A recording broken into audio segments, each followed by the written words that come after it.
పరువంతా పక్కన పెట్టి కూలీల వేషం కట్టి అవమానాలెన్నో మోస్తూ అన్నీ చేస్తూ ఉన్నావా?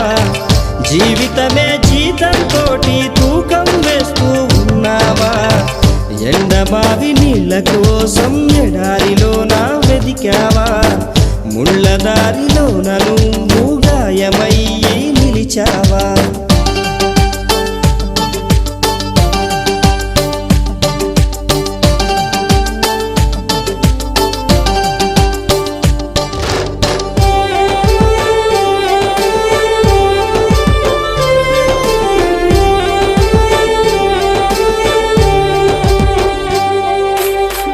రక్తాన్నే పంచిన తల్లి, రాఖీని కట్టిన చెల్లి, నువ్వాడి పాడిన గల్లి చూస్తున్నది నీకై మళ్ళీ. ఎదిగొచ్చి